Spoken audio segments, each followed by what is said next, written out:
Steve, thank you so much. That was just an incredible story, so inspiring. As you know, we've been spending the past couple days talking about the importance of building community will, the challenges of building community will, and the work that we can all do to build a community will. And I'm so struck by the aspects of your story that are really about your personal resilience in the face of adversity. So what would you say are the kind of similarities between the individual resilience that you needed, that we all need in our lives, and kind of the organizational or community resilience that we need to have to tackle some of these really big, entrenched problems? Yeah.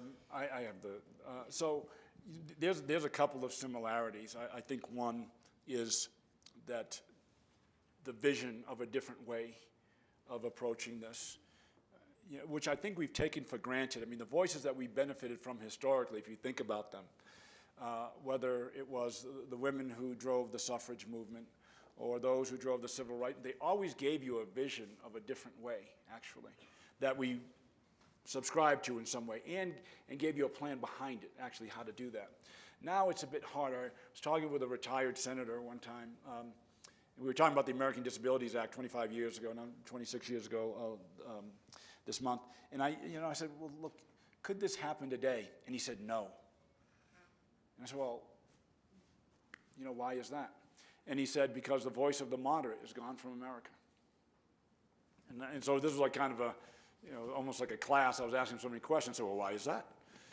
And he said, because it's the only way that you can call attention to issues, is if you are extreme on something that you really don't feel that strongly about. And I thought, well, boy, that's sobering. That's sobering. I think the particularly along the lines of community, telling each other's stories, not leaping to those judgments. As I said earlier, I told, in the course of telling my story, I told a chapter of your life too. And if not your life, then your parents' lives. It's not just true here in America, it's true across the world. And I know because people write to me. I hear it all the time. And it actually awakened me to this idea that a lot of the categories that we use to describe ourselves, they don't match up, right? I also think we are still wrestling, to your point around the entrenched issues, we are wrestling with inclusion at a fundamental level. That we have not yet accepted that there is power in difference, that we don't have to be melted into an ideology, that you want differing points of view. You have to make a decision, of course, but you want differing points of view. I mean, Tanya and Kennedy often remind me I'm not quite the feminist I think I am. Like every day.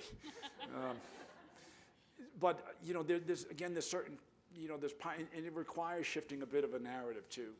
Where whether you're going to vote for Hillary or not, just as an example, there's a distinction between accepting the fact that she is the Democratic nominee and realizing that you're just going to live in a world, increasingly so, and in my humble view, rightfully so, where a woman is going to be your leader. Deal with it. Get used to it. One of them is going to be Kennedy Pemberton. I can assure you of that. Deal with it.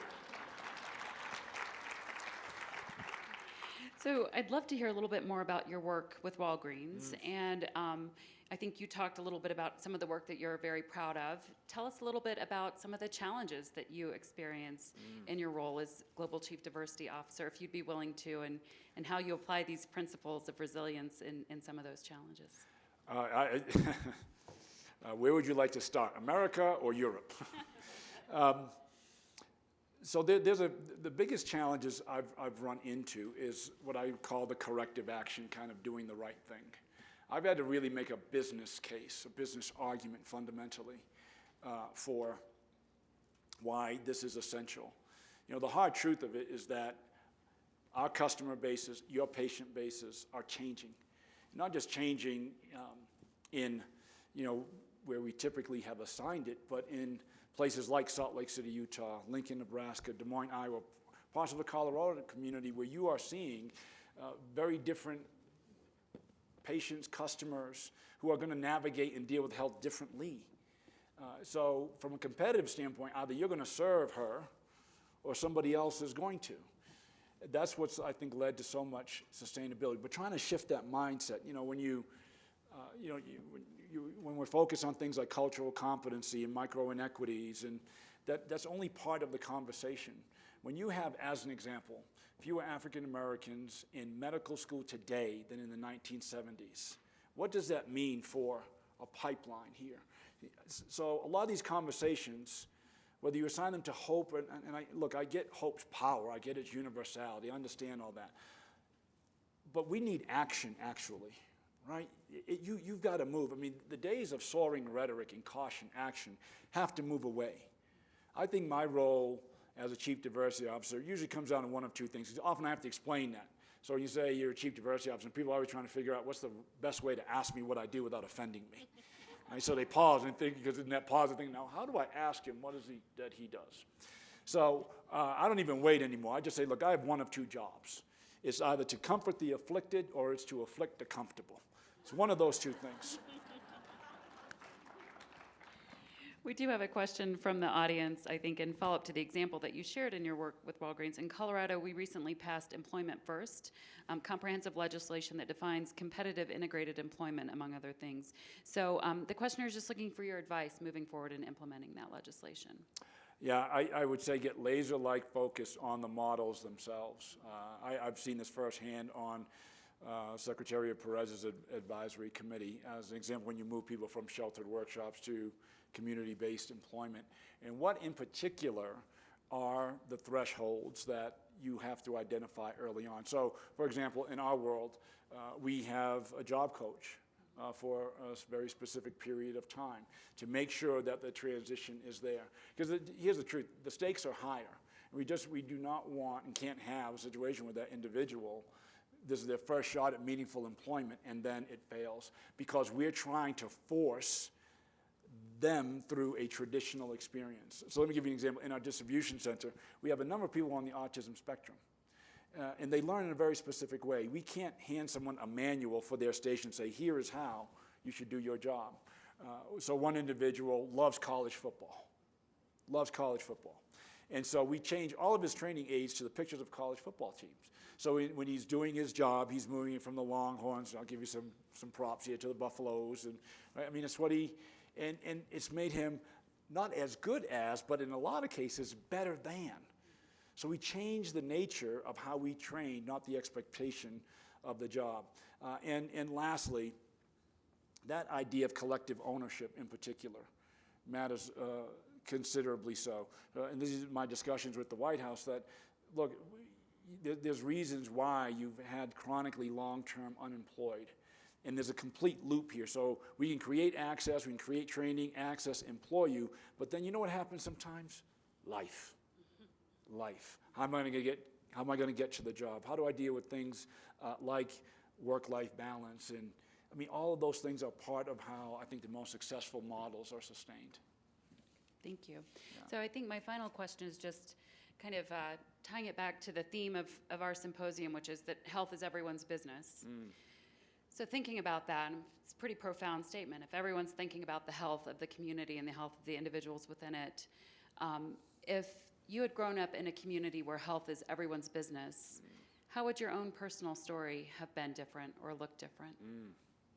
I saw that firsthand when I went back to New Bedford to do a book signing. It was held at the local library. And I'm standing there, and it was kind of like a This Is Your Life segment, because, the book's taken on a life of its own, the movie adaptation's underway. My friends want to know if Denzel Washington is available to play them. You do not look like Denzel, He's my celebrity crush, by the way. But he won't be in it, But I had next-door neighbors. I had teachers. I had some of the Pembertons who didn't know about me because my father did not tell them. They were all coming up to me, and I noticed this one constant thread.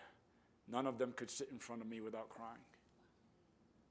And the reason they were crying is because they know they could have stopped it. And they would all say the same thing, I knew something wasn't right. My oldest boy My children know the story, and they have three different reactions.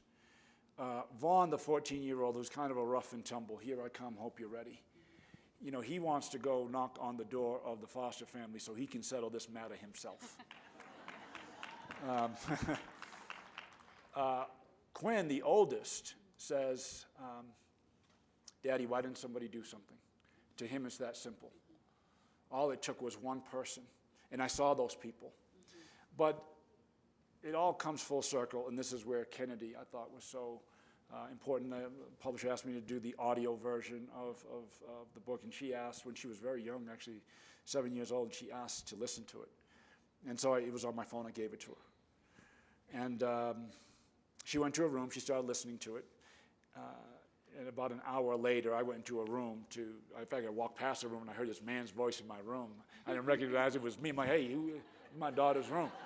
There'll be some furniture moving in here.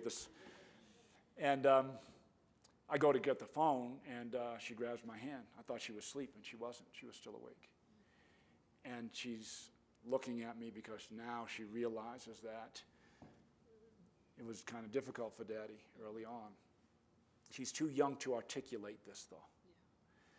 Yeah. And so she does something so magical, though. She says, Daddy, will you just lay here with me? And I did. I put my head on the pillow, and again, she does something just so magical. She just starts rubbing my face, as if to say, Daddy, it's okay. It's okay. And it is okay, because what is around me today, it might seem odd for somebody seemingly of my size and perceived strength, whatever it is. But what's around me today, from my family to my friends, they're like my protectors. And that's what you are. You're the protector. You're almost that, sometimes just the first and that last line of defense. I inherited a tragedy that I didn't ask for, but I was responsible for creating something different from it. I wanted that. I wanted that responsibility. It's why, lastly, there's nothing special about me. You couldn't convince me of that no more than the foster family tried to convince me I was worthless. I'm not special. I'm just an example of what's possible when a young boy gets a chance to rewrite a story. I am so sad to say that we are out of time. Please join me in thanking Steve Pemberton, and thank you so much for being here with us. Thank you. I appreciate it so much. Thank you. Thank you. Thank you.